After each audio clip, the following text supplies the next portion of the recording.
Boa tarde, estamos de volta com mais uma entrevista no nosso projeto Trajetórias Geográficas, a história de vida como uma possibilidade para entender os caminhos do professor pesquisador na geografia. O projeto é desenvolvido pelo Grupo de Pesquisa GEA, o Grupo de Estudos Integrados em Ambiente, Geografia e Ensino, e essa semana nosso convidado é um pesquisador muito importante no nosso curso, entre tantas funções, entre inclusive a chefia do departamento, é professor adjunto do Departamento de Geografia do Instituto Multidisciplinar da Universidade Federal Rural do Rio de Janeiro. E é líder do Núcleo de Pesquisa Água, Riscos e Territórios, Bem-vindo, Kleber, bem-vindo aí ao nosso espaço, E hoje, para entrevistá-lo, nós temos aqui a participação da Alda, da Vitória e da Beatriz. Muito bem-vindo, que seja uma tarde aí muito bonita para a gente. Boa tarde a todas, eu agradeço o convite, estou muito feliz, acho isso um projeto muito importante, muito interessante, que retrata quem nós somos, quem é o Departamento de Geografia do Instituto Multidisciplinar da Universidade Federal Rural. É isso aí. Muito obrigado, Cristiane, pelo convite, Alda, Vitória e Beatriz. Então, para dar início à nossa entrevista de hoje, eu vou fazer uma breve caracterização da biografia acadêmica do nosso entrevistado de hoje. Então, o Kleber Marques de Castro, ele é pai do Miguel Ivo e do Gustavo e marido da Ná, possui graduação desde 2002, mestrado em 2004 e doutorado em 2010, em Geografia lá na Universidade Federal do Rio de Janeiro. E atualmente ele é professor adjunto do Departamento de Geografia do Instituto Multidisciplinar, UIM, da Universidade Federal Rural do Rio de Janeiro, a UFRJ. Ele é professor permanente do Programa de Pós-Graduação em Geografia, o PPGG, da UFRJ.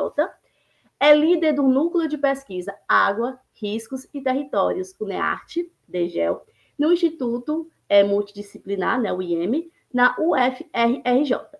E também ele é líder do Núcleo de Pesquisa Água, já repeti, Água, Riscos e Territórios, e também ele é pesquisador colaborador do Observatório de Turismo da Baixada Verde, o Observatur, na UFRJ. Ele também tem experiência nas áreas de Geografia e de Turismo. E desde dezembro de 2024, ele ocupa a chefia do Departamento de Geografia do Instituto Multidisciplinar UIM, na UFRJ. Depois dessa apresentação tão longa, vamos começar as nossas perguntas. E a primeira delas é como você decidiu que queria fazer geografia, como foi essa descoberta? E também, claro, se antes você cogitava outros cursos, outras carreiras. Entendi. Bom, obrigado, Alda, pela apresentação e Beatriz pela primeira pergunta, Bem, eu não descobri, Eu fui sendo levado pelos mapas. Acho que é assim que eu posso dizer. Lá no meu ensino médio, eu estudei no Colégio Pedro II, Unidade Centro, um colégio muito tradicional, muito importante na história, não só do Rio de Janeiro, mas do Brasil, que formou presidentes da República. Tenho muito orgulho, é um dos meus maiores orgulhos ter sentado naquelas carteiras do Colégio Pedro II, sobretudo na Unidade Centro, que ainda era a sede, foi onde tudo começou, 2 de dezembro de 1837. Veja que eu sou um aluno aplicado, sou um ex-aluno aplicado do Colégio Pedro II. Eu sei a história, eu sei o hino, eu sei essas coisas todas, Lá, a gente tem uma formação humana muito ampla, tá? Eu estudei latim no ensino fundamental. Eu estudei filosofia no ensino fundamental. Eu estudei música. Isso lá nos idos, no início dos anos 90, Então, assim, as humanas sempre me despertaram, as ciências humanas sempre me despertaram mais do que as tecnológicas, do que as biomédicas, como a gente dividia lá as turmas do ensino médio depois, Então, para mim, estava muito claro que eu ia ficar entre história e geografia. Em algum momento da minha vida, eu pensei em história. Mas na hora de marcar o vestibular, eu marquei vestibular para geografia na UF, na UERJ e na UFRJ. E por que eu te falei dos mapas, né? No meu quarto, na minha adolescência, eu tinha uma planta baixa do Rio de Janeiro colada na minha parede. Na minha época, havia uma coisa que não existe mais hoje, que é a lista telefônica, ou as páginas amarelas. E nas páginas amarelas, no início delas, o que era páginas amarelas, né? Era um grande catálogo de serviços, era como se fosse o Google hoje. Você joga um serviço que você precisa, chaveiro, pizza, qualquer coisa. E vem vários, né? Inclusive hoje georreferenciado, você vê no mapa onde essas coisas estão. Nas páginas amarelas, você tinha lá a lista por bairros, a lista dos prestadores de serviço. E no início havia uma planta baixa, um mapa, planta baixa, mapa de ruas mesmo. Eu peguei aquilo, fotocopiei, fiz um mosaico e colei na parede do meu quarto. Andava de bicicleta pela cidade toda, eu morava no Meier na época, Caxambi, Meier. Morei um pouco no Caxambi, depois morei no Meier. Ia para o centro da cidade, ia para a Zona Sul e marcava depois de bicicleta, marcava depois de caneta fluorescente no mapa que eu tinha na parede, o meu trajeto. E fazia a conta, a conversão da escala cartográfica para saber o quanto que eu tinha andado. Ainda sem ter GPS ou qualquer computadorzinho de bordo, eu fazia isso na mão. E era um prazer que eu tinha. Eu acho que aquilo ali marcou muito a minha vida. Como eu preciso também registrar o meu Atlas Geográfico do IBGE de 1986. Eu tenho esse Atlas até hoje, é um Atlas de capa verde. Eu viajava naqueles mapas, eu viajava naquelas informações. Então, em 86, eu tinha 7 anos, eu estava na primeira série do ensino fundamental, né? Que hoje seria o segundo ano, né? Naquela época era a primeira série, o que hoje é o segundo ano. E ali eu já estava apaixonado pelos mapas, e eu acho que ali brotou em mim essa geografia. Não tive dúvidas do que eu ia fazer, não. Era geografia. Fui levado. A nossa próxima pergunta tem a ver com a sua área de atuação, né? Como você descobriu, como você foi levado, né, utilizando o seu termo, como você foi levado a se aprofundar nas questões de gestão ambiental e ecologia política da água? E, além disso, também, como que o NEARTE, ele debate esses assuntos? Qual a importância do grupo de pesquisa nesse quesito? Beatriz, assim, quando eu entrei na geografia em 1998, lá na Federal do Rio de Janeiro, no CCMN, Ilha do Fundão, eu estava convicto de que eu ia fazer uma carreira, digamos assim, ou que eu ia estudar... Carreira não, me antecipei. Carreira não. Mas que eu ia estudar geografia política. Tá entendendo? Pela tradição que eu já vinha de debates no ensino médio, participação em grêmio e já me aproximando de movimento estudantil, eu achava que, não, eu vou ir para a geografia para estudar geografia política. Quando que, na verdade, no segundo para o terceiro período, eu sou arrebatado, vou usar esse termo, pela geomorfologia. Né? Por uma professora, cabe aqui mencionar, que eu prezo muito, que eu gosto muito, que foi minha orientadora na graduação, professora Maria Anaíse de Oliveira Peixoto. Vendo as aulas dela de geomorfologia, eu falei, é isso que eu quero. E fui atrás da geomorfologia. Tanto que a minha graduação na UFRJ reflete um pouco esses meus primeiros trabalhos, ainda TCC, os primeiros artigos, reflete essa preocupação com enchente, com movimentos de massa. E aí você já vê o papel da água, né? Da água enquanto agente erosivo, da água enquanto modelador do relevo, da água enquanto um elemento que pode trazer, né, o que é uma ameaça, que é um risco, e aí começa a aparecer essa ideia de risco ambiental, já na minha graduação, já no TCC. Daí isso é um pulo, digamos, para eu ampliar depois o meu leque, para incorporar já umas discussões políticas que estavam muito em evidência, muito em voga naquela época, porque em 97 é promulgada a Lei 9433, né? A famosa Lei das Águas. Então, eu entro na universidade em 98, me formo no final de 2001, início de 2002, eu estou pegando aquele ambiente de efervescência sobre a discussão da Lei das Águas e os reflexos daquilo na política, não só nacional, mas também nos estados. E aí eu começo a me preocupar e a me interessar com esse tema, vou colocar assim, gestão da água, ou até mesmo gestão dos recursos hídricos. Quem faz a disciplina sabe que eu vou lá pautar as diferenças do que é uma coisa, do que é outra, né? Então, eu estava na geomorfologia, a água aparecia ali de alguma maneira como o agente erosivo ou um agente causador de uma ameaça ou de um risco. Depois eu migro.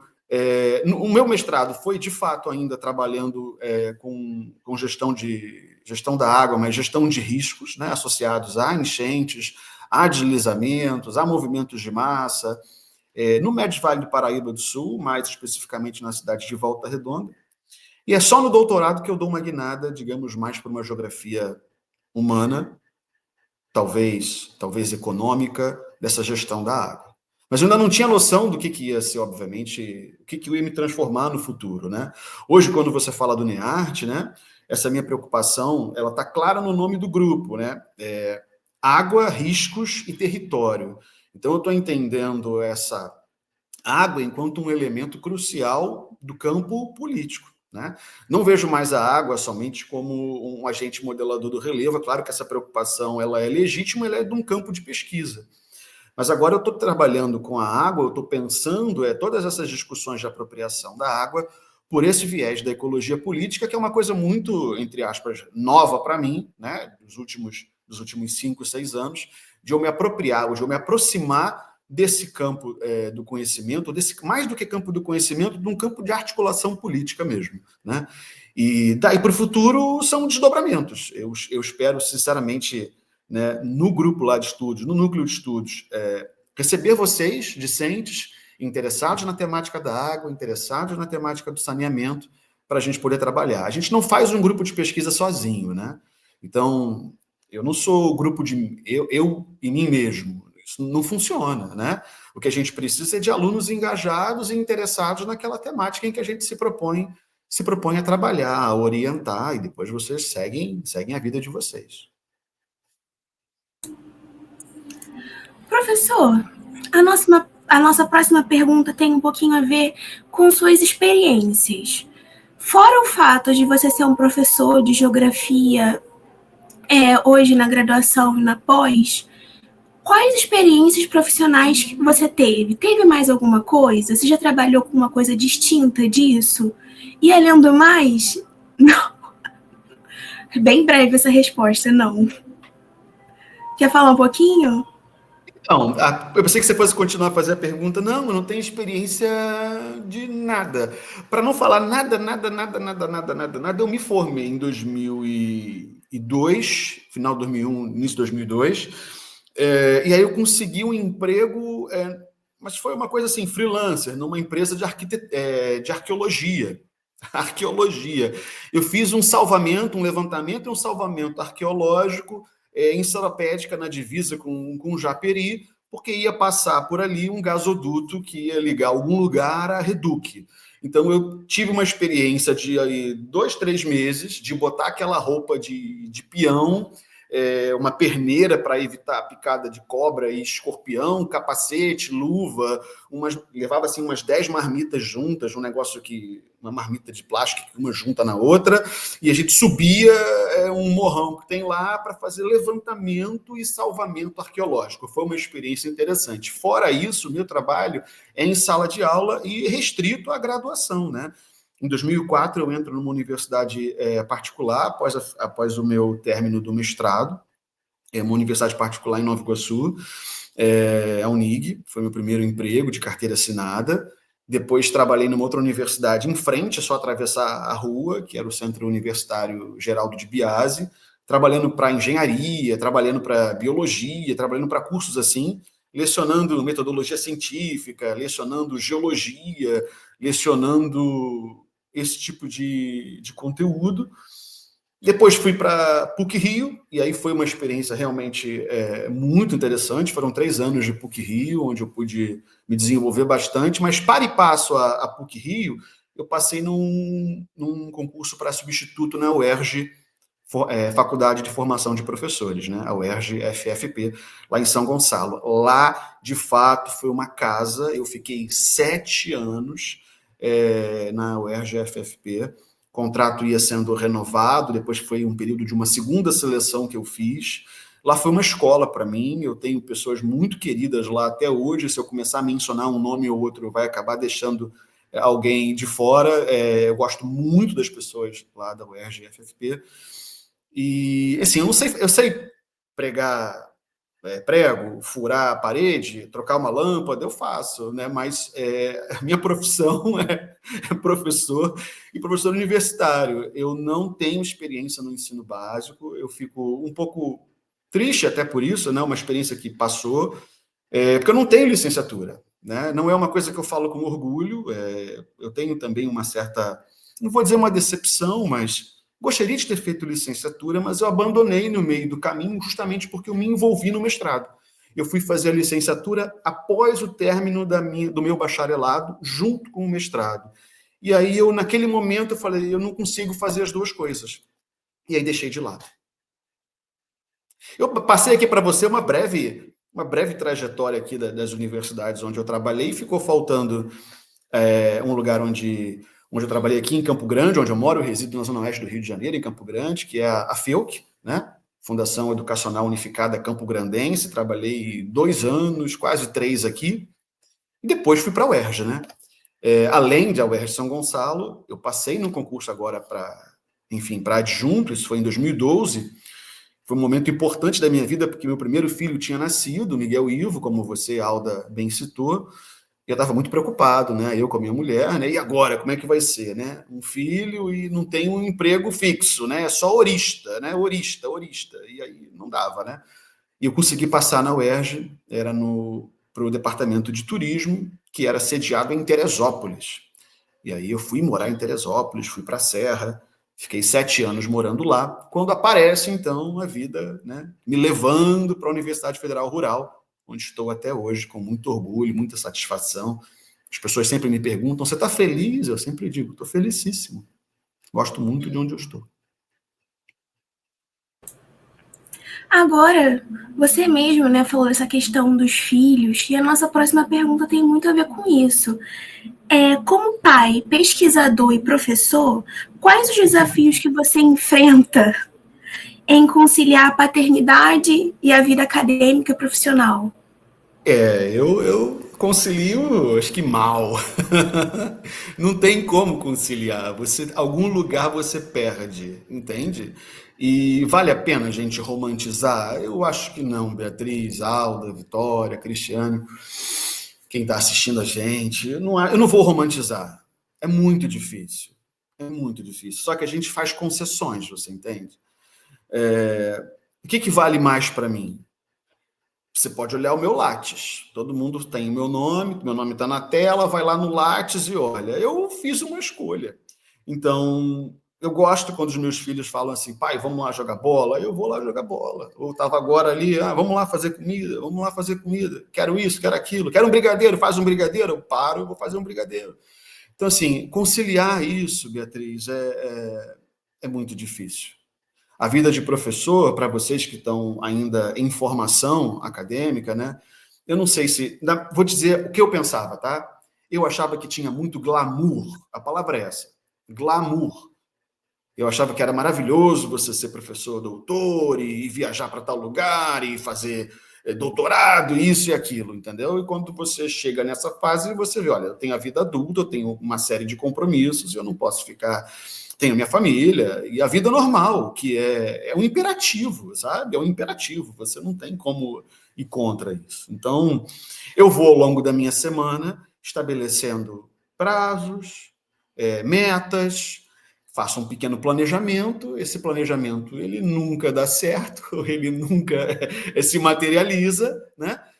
A gente tenta. O planejamento ele foi feito, ele existe para a gente fazer. Vamos fazê-lo.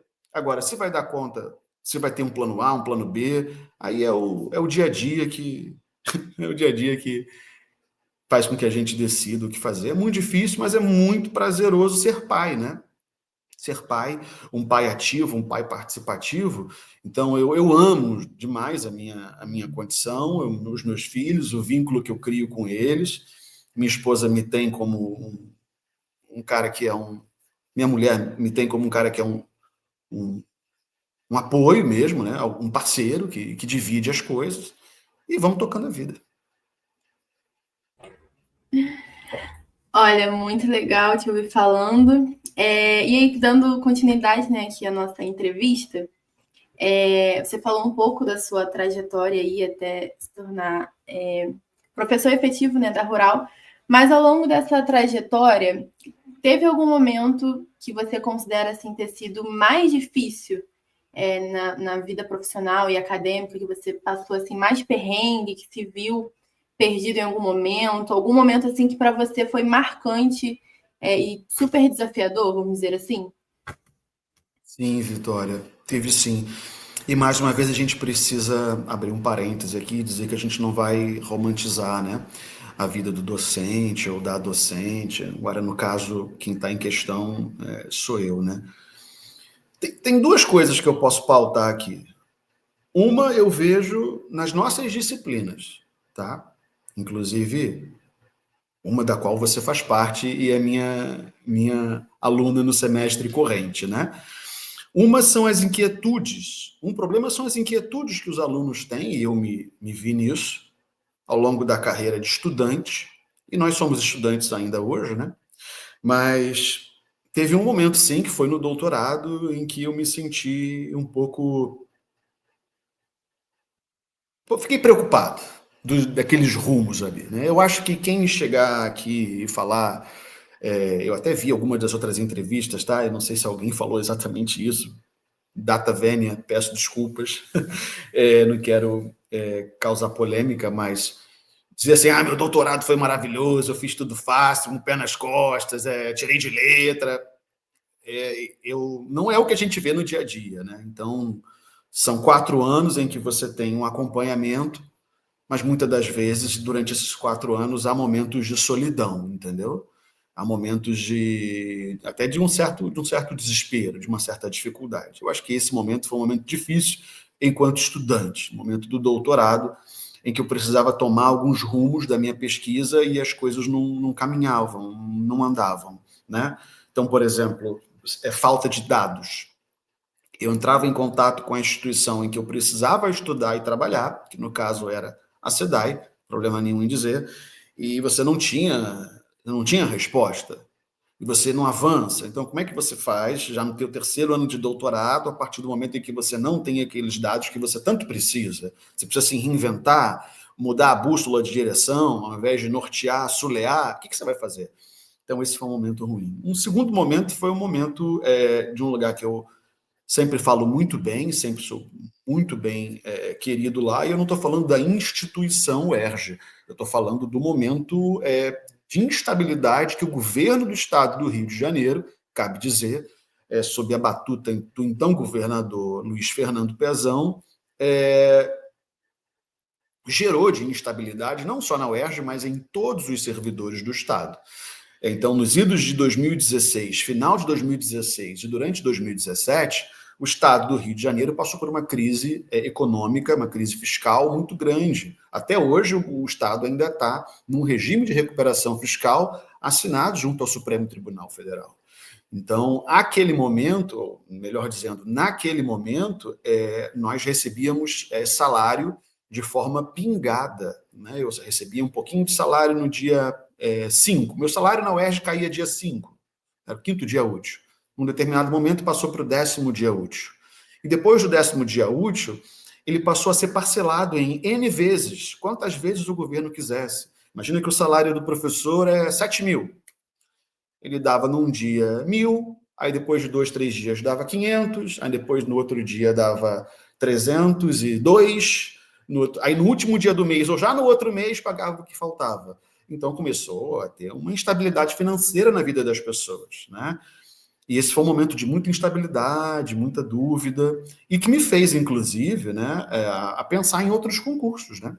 Então, por todo o respeito, carinho que eu tinha ao UERJ e ainda tenho, naquele momento, veja bem, não estou falando da instituição UERJ, eu estou criticando o governo, a política conduzida pelo governo do estado do Rio de Janeiro. Então eu comecei a procurar outras alternativas, outros concursos. Fiz concursos demais, eu sou um cara que fez muito concurso, sem medo de concurso. Quiser conversar sobre concurso, a gente conversa, dá dica, fala tudo.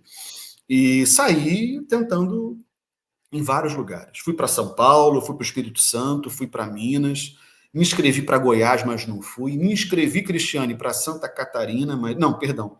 Não foi... Foi Santa Catarina. Quase me inscrevi em Santa Catarina, mas tinha lá uma questão do concurso, era para climatologia, mas tinha lá um porém no edital, e aí eu não preferi não fazer. Me inscrevi para o Sul, para o Rio Grande do Sul, mas também não fui, porque eram 60 candidatos. Aí eu falei, não, 60 candidatos, aí eu não vou, não. Enfim, esses foram 2 momentos marcantes que eu posso lembrar agora para você aqui, mas eu tenho também a noção, né, de que eu tive uma vida, até então, não posso reclamar, muito boa. Eu fui bolsista de graduação, eu fui bolsista de mestrado, eu fui bolsista de doutorado, eu tive uma ótima escola pública, não precisei trabalhar, meus pais não são ricos, nem casa própria tinham, mas me davam uma condição necessária para eu poder estudar. Então, eu tenho consciência desse meu privilégio, desse meu acolhimento pela minha família, que me permitiu estudar. Então, um momento importante, né, na minha vida foi quando minha tia-avó, já falecida há muitos anos, basicamente me criou, junto com a minha mãe, porque ela morava junto comigo e com meu pai. Década de 80, não havia telefone celular, sai a notícia de que eu tinha que me matricular na escola, no Colégio Pedro II, e eu estava de férias em Paquetá. Meu pai era funcionário da Mesbla. Mesbla é uma antiga loja de departamentos que faliu na década de 90, é como se fosse essas outras lojas de departamentos que tem hoje. Eu não vou fazer merchandising aqui para elas, mas meu pai trabalhava na Mesbla, e tinha a colônia de férias da Mesbla na ilha de Paquetá, né? A pérola da Guanabara, lá, a Ilha dos Amores. Eu estava lá com a minha família, né? Eu tinha lá, sei lá, 10 anos, 11 anos, em Paquetá. A minha tia-avó sai do Meia, pega um ônibus, pega a barca, vai lá avisar para minha mãe que eu fui aprovado, e a gente sai, ou ela sai, agora eu já não lembro, para pegar a documentação e me matricular na escola, entendeu? No colégio. Então, aquele momento lá é um momento chave, porque eu dou um valor absurdo. Eu vou parar, senão eu vou chorar, da minha formação básica, entendeu? Minha formação básica foi muito importante para mim. E desse apoio familiar, né, que me permitiu ter a tranquilidade de estudar e ser o que eu sou. Estou ficando com a voz embargada, chega, pelo amor de Deus, né? Faz outra pergunta. Muito bacana, Cléber. Assim, esse é o momento mesmo, né? Quando a gente falou do projeto, era justamente para conhecer esse lado, né? Dos professores, que às vezes os alunos nos olham, nos enxergam como algo assim consolidado, né? E é tão bonito ouvir nessas trajetórias, conhecer um pouquinho mais de cada um de vocês, né? Dificuldades, alentos, alegrias, né? Como que a profissão vai se consolidando até a gente chegar hoje, né? A professora Cristiane, professor Kleber, todos os professores do departamento. Então, é um momento emocionante mesmo, essa de revisitar e contar, né, tudo isso para todo mundo aqui que está nos ouvindo. E principalmente, nossa, eu tô anotando algumas coisas aqui, né? Tá denunciando o nosso tempo, assim, a nossa idade aí também, falar de Mesbla, falar de lista telefônica. Alguns não sabem nem o que é isso. Não mesmo. Muito bacana. Que viagem no tempo aí. Tem sido muito inspirador, assim, para a gente também como aluna, né? Ouvir essa trajetória dos professores. Porque é isso, a gente vê que é um ser humano, né, gente? Tem sentimentos, tem uma trajetória, tem, enfim, um caminho aí que foi percorrido com muitos desafios, muitas dificuldades, muitos sucessos e vitórias também, mas acho que para a gente como aluno serve como inspiração. E, assim, saber que não é do nada que você se torna um professor universitário, né? Do nada que você é aprovado no concurso, existe uma trajetória, existe estudo, esforço, sacrifício, e também existe essa base, né? Esse apoio, como você estava falando, da família, que eu também compartilho desse mesmo sentimento, assim. Eu vejo que a família, a estrutura que a gente tem, é com certeza essencial para que a gente consiga também, né, aproveitar algumas experiências que, se a gente talvez não tivesse esse privilégio, que eu vejo também como um privilégio, talvez a gente não conseguiria, né, sozinho. Então, muito bom ouvir essas experiências. E aí, dando prosseguimento... Pode Vitória, falar. se você me permite, antes de você passar para outra pergunta, dos problemas das derrotas também, né? Então, essa nossa formação também se faz nessas derrotas. Então, veja, eu agora não vou ficar revisitando para lembrar, mas eu fiz vários concursos, entende? Eu poderia ter passado no primeiro concurso que eu fiz, mas não rolou. Inclusive, cabe registrar aqui para o público, né, que o primeiro concurso que eu fiz foi o concurso que a professora Cristiane fez também, né, da Rural. O meu primeiro concurso foi para a Universidade Federal Rural, para o que seria depois o Instituto. Se eu não me engano, o meu carro voltou cheio, né? A gente pegou uma carona na Avenida Brasil com várias pessoas que estavam fazendo concurso. Você deu carona para todo mundo ali. Eu era um daqueles que estavam no carro naquele momento, naquele dia de prova escrita. E a gente vai forjando, sabe, Vitória, uma casca, né? Uma personalidade. Você vai perdendo, você vai tomando pancada, mas não desiste, né? Porque as coisas não estão prontas. Eu lembro da minha orientadora de doutorado, professora Gisela Aquino Pires do Rio. Uma vez eu fui para um concurso em Campos dos Goytacazes, para a UF de Campos. Estava começando a UF em Campos. Escrevi e fui para lá. Não passei nem da prova de aula, fiquei já na. Não passei nem para a prova de aula, fiquei na prova escrita, pedi recurso e tal, e voltei chateadíssimo. E ela, Kleber, você achou o quê? Você deve ter ido mal em algum momento, alguma coisa. Calma, não é porque, sabe? Vamos lá, uma coisa de cada vez. Não é porque você é aluno da UFRJ que você tem que estar, entendeu? Calma, vamos lá, baixa a bola, vamos com calma, respira, vai ter outro, né? Porque talvez naquele momento ali eu estivesse achando que não, eu tinha que ser. Não é assim, né? Então a gente vai sendo moldado com o tempo. Com certeza. A sua área de estudo ela é muito ampla, né? Mas se você pudesse sentar com um autor, uma pessoa que você tem como referência e que você ainda não teve essa oportunidade de conversar pessoalmente, quem seria essa pessoa e o que você gostaria de conversar com essa referência? Então, você está fazendo essa pergunta e aí tem que ser da geografia e tem que ser um acadêmico, tem que ser. Você falou da área de pesquisa. Pode ser da área acadêmica ou pode ser qualquer outra pessoa que você tenha assim, como referência e você gostaria de bater um papo. Assim, é aquilo, né? Tá vivo, tá morto, é de que século? Tem tanta gente com quem eu quero falar, desde os outros séculos passados. Não, eu queria começar com Sócrates. Vem cá, Sócrates, conversa comigo aqui. Ou com algum árabe que inventou a matemática, sabe? A álgebra, alguma coisa assim, né? Mas se é para ficar no século XX, por exemplo, no campo dos movimentos sociais, políticos, da história. Tem uma pessoa que eu li o livro, um livro de um autor chamado Fernando Moraes.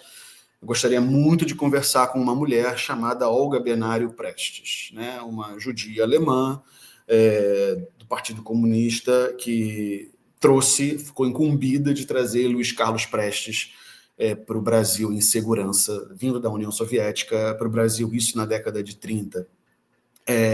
Ela seria uma mulher forte, lutadora, gigante, que eu gostaria de conversar, qualquer coisa. Assim, me fala sobre sua vida, me conta suas experiências. E aí, em a reboque, eu conversaria com Luiz Carlos Prestes também sobre o Brasil no século XX, né? Política e Brasil no século XX. Eu conversaria com esses grandes líderes mundiais, entende? Fidel Castro, nosso próprio presidente Lula. Eu queria conversar com essas pessoas, entende? Grandes cientistas que revolucionaram a história da ciência, entende? Também tem. Quero conversar com Einstein, quero conversar com Newton, quero conversar com todo mundo. Agora, vamos lá, baixa a bola, Cléber, baixa a bola. Vamos conversar com alguém da geografia hoje. Olha, essa é uma pergunta muito capciosa, né? Porque a gente fica muito hoje pensando assim, no politicamente correto.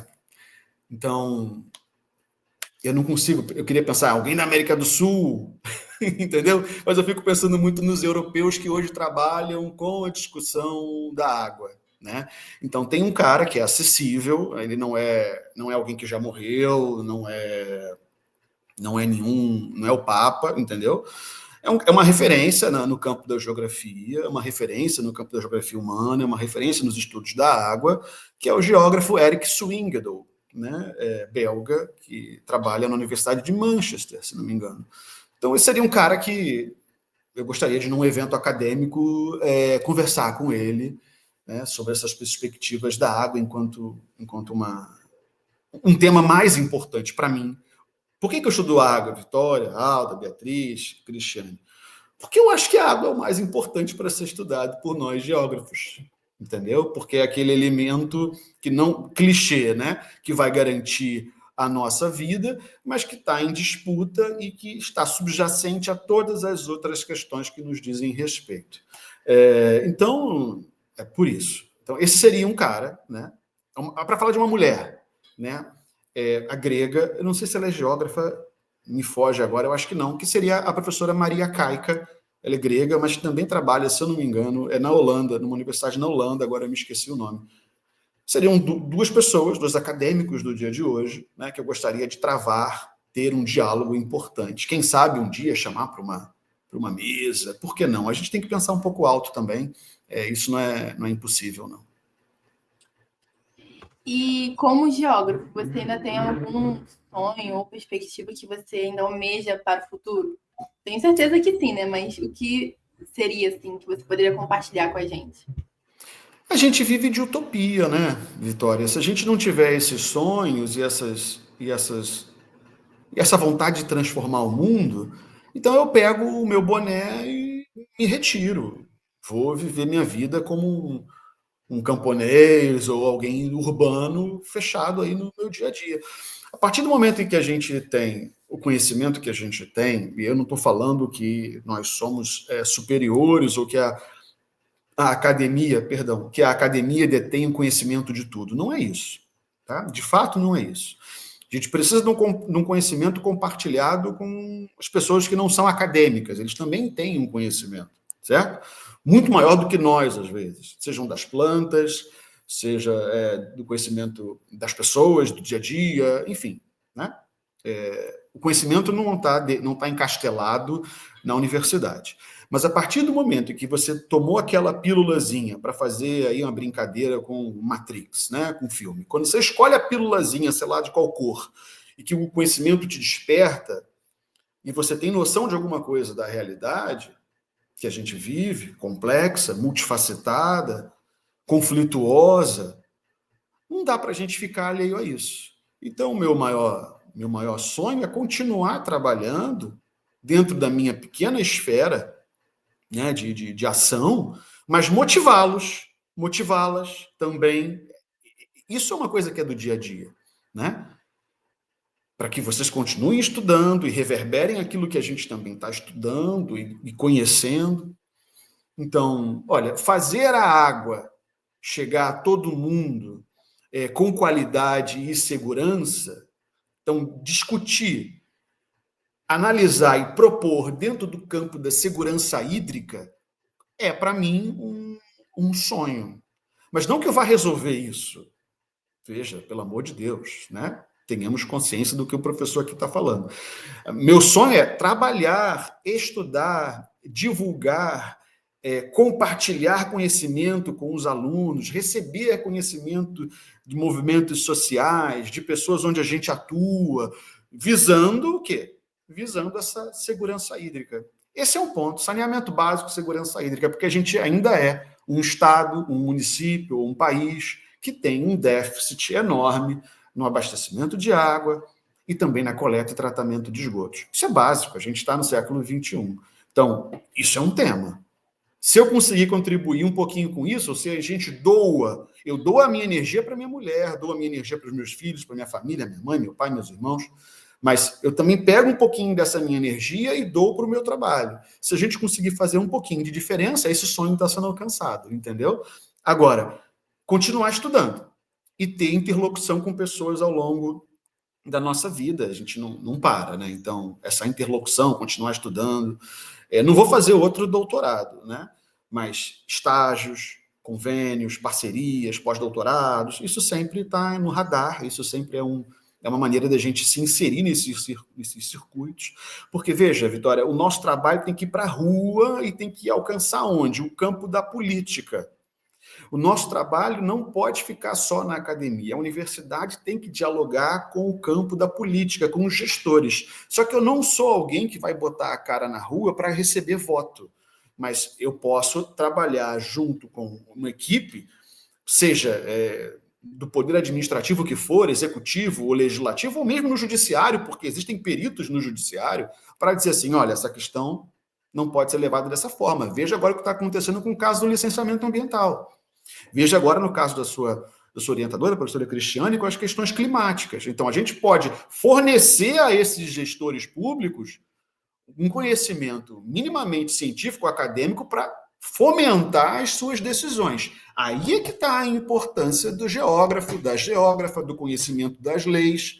Aí não dá para passar longe disso. A gente tem que conhecer lei, tem que conhecer o mecanismo de funcionamento desses órgãos, desses agentes. A gente tem que participar da vida pública do nosso país, porque senão a gente fica só sentado lá na cadeira e fica fácil. Está fácil para mim ainda, porque vai perguntar, mas professor, o que você faz efetivamente? Eu já trabalhei num conselho consultivo de uma unidade de conservação. Eu trabalhei 2 semanas ou 2 meses num conselho deliberativo de um comitê de bacia hidrográfica.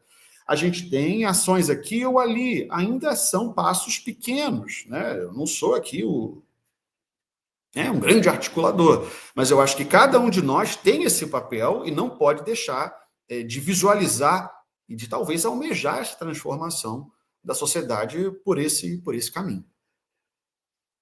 Fui longe, né? Enfim. Então, professor, dando continuidade, hoje, após você trilhar esse caminho de sucesso na geografia, você se arrepende de algo ou você mudaria alguma coisa nessa sua trajetória até aqui?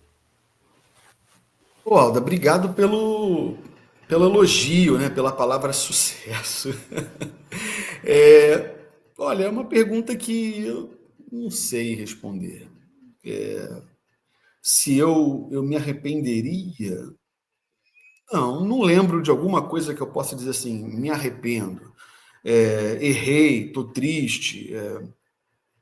Eu tento fazer o meu trabalho da forma mais transparente possível, respeitando as pessoas, cada um no seu quadrado, cada um no seu círculo. Então, em termos de relações interpessoais, eu sempre trabalho da melhor maneira possível, sempre sendo muito transparente. Da minha trajetória em si, das minhas escolhas, eu não me arrependo de fato.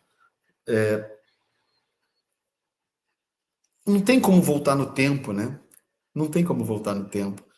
E não me arrependo. Eu estou aqui tentando lembrar, pensar em alguma coisa que eu pudesse aumentar ou abrilhantar aqui a resposta, mas eu acho que eu vou ser monossilábico aqui. Eu estou muito feliz com a minha trajetória. Talvez eu possa pensar por esse lado, né? Olhar o copo meio cheio, né? Eu estou muito feliz com a minha trajetória. Isso não significa que eu não faça críticas ao meu próprio trabalho. Que isso se registre. Pode registrar nos autos aí. Eu tenho críticas ao meu trabalho. Como assim, professor? Ao meu trabalho de doutorado, ao meu trabalho de mestrado, ao meu trabalho de graduação, aquele artigo que eu escrevi. Quando você olha para trás, você refaz. Só que assim, obviamente eu digo para um orientando meu, agora é hora de parar. É hora de você fechar o texto. Vamos fechar esse texto, vamos defender isso. No futuro, você vê o que você faz. Não dá para você ficar para sempre no processo de que... Não, se fica sempre assim, estou quase lá, estou quase lá, estou quase lá. Então, não é um arrependimento ou não é o que eu faria diferente, mas assim, eu olho para trás e tenho uma sensação e um aspecto crítico em relação às coisas que eu mesmo já escrevi, já pensei. Mas não seria algo que me faça me arrepender. Eu acho que é do jogo, né? Faz parte. É um processo mesmo da gente estar sempre se aprimorando. Tem alguma curiosidade sobre você? Caso você queira, né, compartilhar conosco? Uma curiosidade, mas do campo, não do campo acadêmico, talvez, mas está falando da minha vida pessoal, né? Você já me apresentou.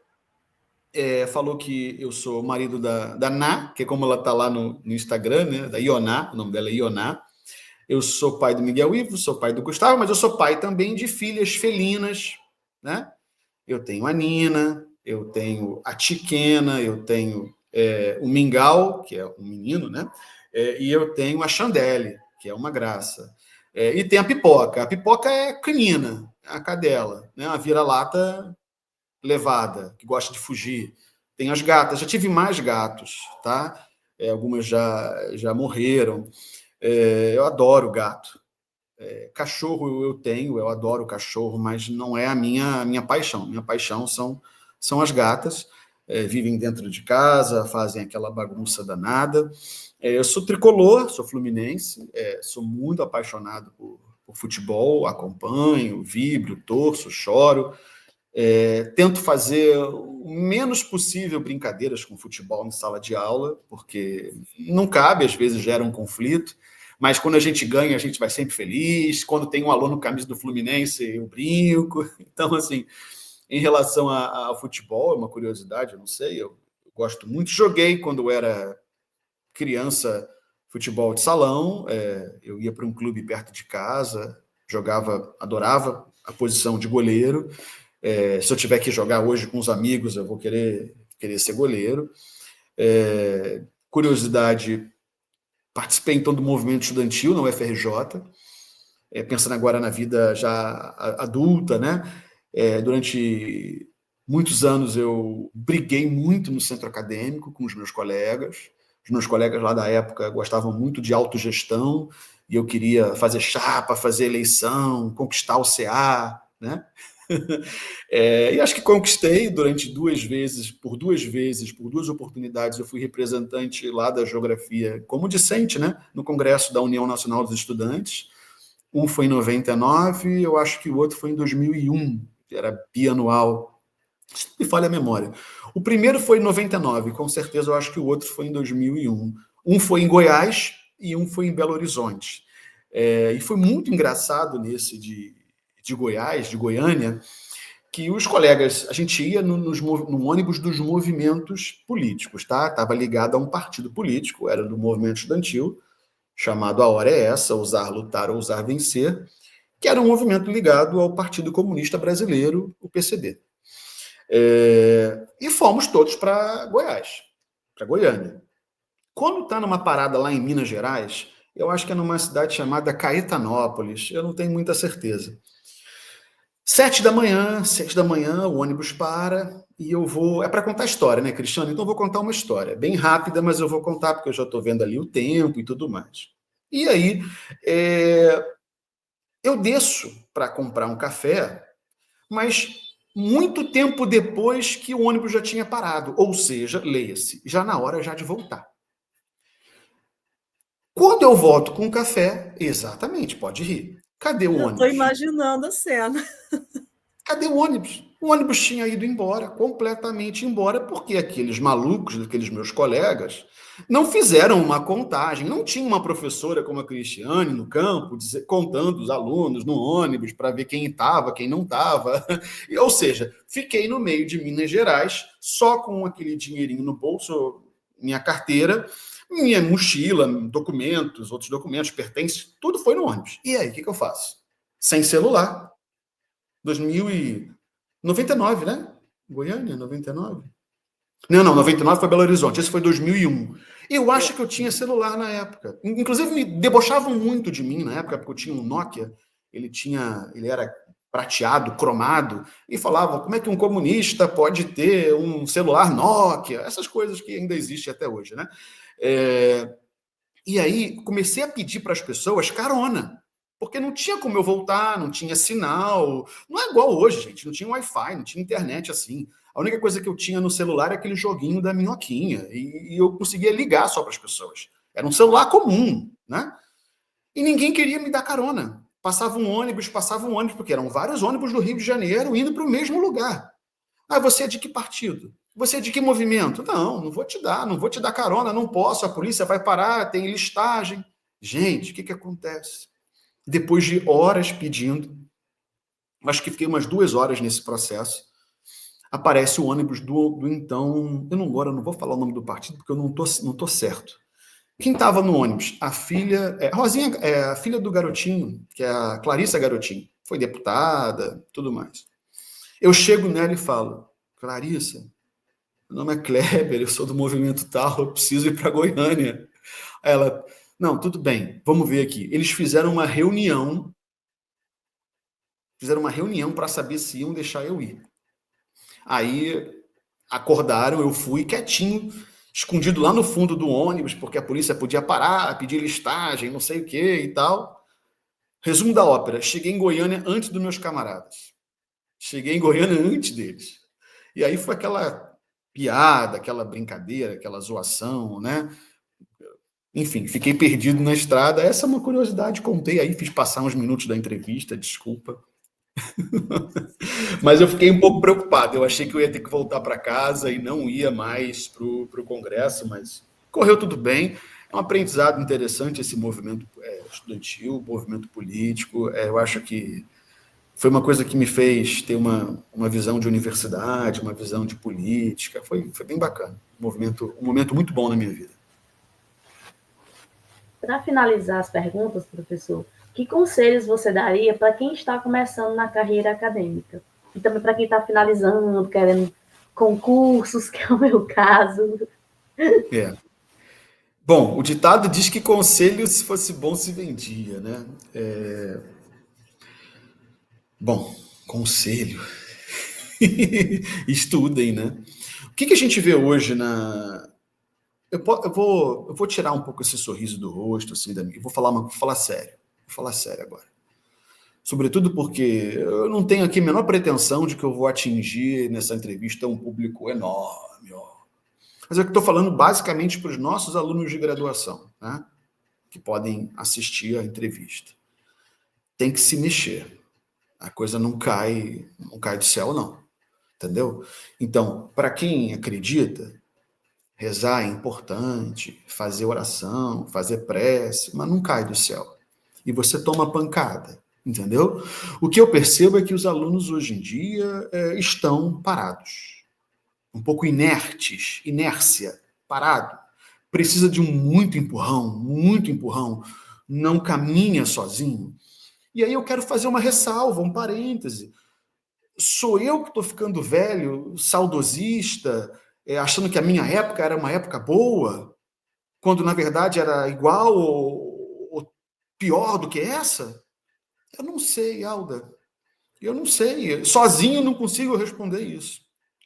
Mas a minha experiência em sala de aula está mostrando que os alunos estão passivos, inertes, e talvez de uma geração onde a gente já esteja vendo efeitos que uma outra parte da ciência está se preocupando, basicamente medicina e neurociência, né? Nos efeitos de redes sociais e telas no formato do aprendizado, entendeu? Dessa questão da aceleração e da pressa. Então, uma coisa que sempre me incomodou nos seminários, até um dia que eu desisti, eu disse, por que vocês, alunos, estão apresentando o seminário olhando o celular? Ah, professor, porque a gente faz as anotações aqui. Mas por que não anota num papel, num tamanho de uma letra maior, onde você pode ler com mais conforto? Por que tem que ficar fazendo aquele movimento né? Esqueci como fala isso em inglês. Que alarga aí. É da pinça. Dessa pinça. E fica procurando. Gente, já está tudo ali, né? Ou por que não faz um slide, já que tem data show, e olha para o computador? Aí a gente ensina um pouco, né? Não fica apresentando, olhando para trás, né? Tá na tela do computador, deixa o data show lá para o público ler. Lê aqui. Que seja, é uma dica ali, né? Como se fala? São tópicos. Então as pessoas assim estão muito no celular, não estão lendo texto nenhum, a gente passa 2, 3 textos, já reclama. E hoje tem um grande desafio, é um desafio, eu tenho falado isso nas aulas do mestrado, que é a inteligência artificial. Não tem retorno, a gente não vai desligar agora os computadores, tá certo? E eu duvido, assim, eu não vou cair aqui na inocência de que ninguém usa. Eu também uso, estou estudando, estou olhando, estou vendo o que é isso. preciso usar até para poder entender o que é essa inteligência artificial, que está trazendo tudo mastigado, tudo pronto, mas também com erros. Eu faço testes. Não vou aqui citar nomes, mas eu fiz um teste outro dia com o conceito de território e pedi autores. E a inteligência artificial que eu estava usando trocou os autores. E eu disse, vem cá, na verdade esse conceito de território não é do autor tal ao invés do autor tal? Lá é verdade, você tem razão. Então, veja, tem muito, e é uma inteligência artificial, digamos, boa, tá? Não é... Então, assim, esse é um desafio que a gente tem. Se não tem como desligar as máquinas, isso não vai retroceder, é como é que a gente usa isso dentro dos limites éticos. Limites éticos. Você quer pedir uma correção de português, porque teu português é ruim?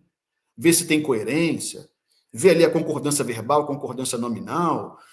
Tem limites éticos que a gente vai ter que pautar com os nossos alunos para o uso da inteligência artificial. Tá? Esse é um ponto. Mas o desafio maior é vocês saírem. Vocês, se me desculpem, não estou falando de vocês 3, vocês 4, contando com a Cristiane, eu estou falando do geral. Os alunos precisam sair dessa inércia. Porque para você conseguir o concurso, Alda, agora falando, por exemplo, para você, Vitória, para você, Beatriz, cada uma com seu objetivo agora primeiro, né, com seu objetivo seguinte. O que você quer? Eu quero terminar o doutorado, quero entrar no mestrado, quero terminar o mestrado, né? O que você quer? Você precisa se mexer, não vai cair do céu. E às vezes tem derrotas, tem dificuldades, e eu vejo as pessoas muito paradas, isso está me dando uma certa angústia, porque parecem que não querem fazer geografia. Eu parto do pressuposto que estão na minha aula, ali, estão sentados ali, sobretudo no mestrado, inclusive. Ninguém está ali perdido no doutorado. Você está aqui perdido? Seu pai mandou você vir aqui? Não, né? Prendeu você, amarrou na cadeira? Na graduação eu falo, você queria fazer o quê? Medicina? Mas aí não conseguiu, está fazendo geografia? Então, vem cá, veste a camisa. No que isso pode ser útil para você? Ah, eu só quero fazer a graduação para poder fazer um concurso qualquer, de qualquer área. Tá, não importa, mas aqui você vai ter que estudar geografia, vai ter que passar na matéria, vai ter que... Sabe? Parece que está tendo uma falta de compromisso generalizado e eu não sei se é uma questão geracional, com devida vênia, com pedido de desculpas, se eu estou ficando velho demais e olhando a partir dessa perspectiva. Então, o conselho é estudar e ler. E sabe o que mais, Alda? Gostei agora, eu lembrei. Veio aqui uma ideia boa. Alguém assoprou aqui para mim. Ler os clássicos. Tem um autor que eu recomendo, que é o Ítalo Calvino, tá bom? Ele é um cubano que foi radicado na Itália, viveu a vida toda na Itália. O Ítalo Calvino tem um livro chamado Por que Ler os Clássicos? Tá? Justamente porque as coisas estão lá, as raízes estão lá. Faço o convite para vocês buscarem esse autor, ler um outro livro dele fantástico que tem a ver com geografia, que se chama As Cidades Invisíveis, é um livro fantástico, inspirador. Mas na geografia a gente também vê que os alunos estão lendo menos os clássicos, entende? Eu acho que a gente precisa, Cristiane, recuperar isso nas nossas aulas. Você, no seu campo, por exemplo, da climatologia, vamos ler os clássicos da climatologia brasileira e, por que não, mundial. A água não é... Recursos hídricos, saneamento, não é um campo fechado, clássico, bem definido na geografia. Isso está no campo de outras áreas. Mas, vamos lá. Quem são esses clássicos que estão trabalhando com a questão de saneamento, saúde, água, território? Vamos lá. Vamos ler essas pessoas. Vamos voltar a ler o Absabe, vamos voltar a ler a Berta Becker. O Milton Santos, eu não posso falar, as pessoas já leem muito Milton Santos mesmo, né? Mas talvez leem enviesado, não leem como deveriam ler. Eu falei aqui 3, né? Tem tantas pessoas para a gente falar da geografia, sobretudo da geografia carioca, da geografia fluminense. Então, o meu apelo seria para leitura, entendeu? Ampliar, parar de fazer o scroll... lembrei. Scroll down, scroll up. Parar de rolar a tela e começar... Ou rolar menos. E ler texto. Ler texto de geografia, ler texto de ficção, ler texto da literatura universal. Acho que falta, às vezes, para os nossos alunos uma cultura geral, sabe? E falta para a gente. Eu não tenho essa cultura geral toda, pelo amor de Deus, eu estou dizendo, a gente precisa ler. Seria... Não tem saída para nós que somos professores fora da leitura. Acho que isso tem que ficar claro. Não tem saída fora da leitura.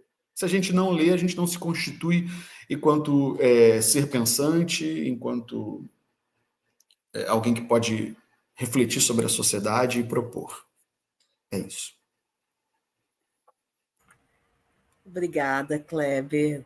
Foi uma alegria enorme, né, conhecer um pouquinho mais da tua trajetória, poder te escutar hoje, olhar, né, para além do professor Kleber, além do nosso chefe de departamento, né, além desse pesquisador, né, que é meu colega aí de trabalho, né, que a gente compartilha no departamento. Foi com muita alegria e que tarde, né? Que gostoso te escutar, conhecer essa tua trajetória, né? Esses movimentos que fazem, né? O ser professor, o ser pesquisador, o ser professor Kleber. Então, assim, a tua trajetória nos inspira muito, né? E todo esse processo de construção do questionário, conhecer o teu currículo, né? Conversar contigo aqui, eu acho que está trazendo bastante inspiração aí, não só para mim, mas para todos os alunos aqui que participaram desse processo e os que estão nos ouvindo também em casa, né? Muito obrigada. E muito obrigada, né, por compartilhar a sua trajetória aqui no nosso Trajetórias Geográficas, né? E aproveitamos aqui também para finalizar, né? E finalizando aqui a nossa live, vou deixar uma pista antes do professor Kleber se despedir, né? Vou encerrar aqui deixando uma pista sobre o nosso próximo convidado. O nosso convidado ele tem uma conexão especial com as artes, sabe desenhar e pintar muito, né? Então fica aí a nossa dica para que vocês aguardem a nossa próxima live também. E antes, né, da gente se despedir, a gente abre espaço aqui para as meninas e para você, Kleber, né, se despedir de todos aí, e a gente se encontra na próxima live. Vocês querem falar primeiro ou eu falo? Falo eu? Vitória? Eu falo rapidinho, só para agradecer mais uma vez. Está sendo um prazer conhecer o professor mais de perto, não só aqui na entrevista, mas também agora na disciplina, né, do mestrado, que inclusive você falou. Na graduação eu não tive a oportunidade de ter disciplina com você, e eu estou achando incrível essa experiência. Só agradecer mesmo por ter topado aí o convite de estar com a gente nessa tarde aí de entrevista. Bom, a palavra está comigo, achei que elas iam falar também. Olha, eu agradeço demais a oportunidade, eu já tinha visto parte dos outros programas, das outras entrevistas, e eu falei, bom, vai chegar uma hora em mim, né? E chegou, e eu fiquei bastante contente com o convite, não podia obviamente, recusar. Agora eu já fico pensando em dezenas de outras coisas que eu poderia ter falado. Isso é bem comum, né? Quando a gente faz uma entrevista, né? A gente podia ter dito aquilo, podia ter dito aquilo outro, contado aquela curiosidade, ou Alda, né? Do que aquela outra. Mas, enfim, contei um pouco da minha história. Assim, são muitas. Às vezes, em sala de aula, a gente acaba contando uma coisa ou outra. Que esse projeto, né? Já é um projeto de sucesso e que você consiga, Cristiane, fazer as entrevistas com todos os colegas do departamento, vai ficar para os anais da história do Departamento de Geografia do IEM. E obrigado pela gentileza, obrigado pela maneira cordial que me trataram, pelas perguntas também, que foram sempre cordiais. A gente está em construção, né? Nós somos professores de uma universidade pública brasileira, numa região periférica. A universidade ela também é, de certa forma, periférica, não é a universidade com mais recursos, com mais dinheiro, com mais projetos.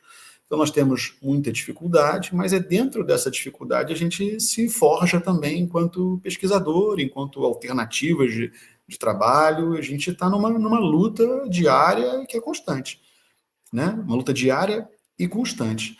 E mais do que isso, eu acho que o momento em que a gente vive, falando um pouco de conjuntura nacional, requer da nossa profissão, da nossa ação, uma posição muito firme. defendendo democracia, defendendo ciência, defendendo respeito, defendendo múltiplas vozes. Então, não vou enveredar mais, a gente já está no final da nossa entrevista, mas eu acho que o papel nosso, da geografia, da geógrafa, do geógrafo, enquanto cientista, é defender esses valores também importantes, como eu falei, da ciência, da democracia, para o nosso país, para a nossa sociedade. Obrigado. Muito obrigada a todos e todas, né, que nos acompanharam até agora, e a gente se vê na próxima live. Tchau, tchau, gente. Tchau, tchau. Foi um prazer.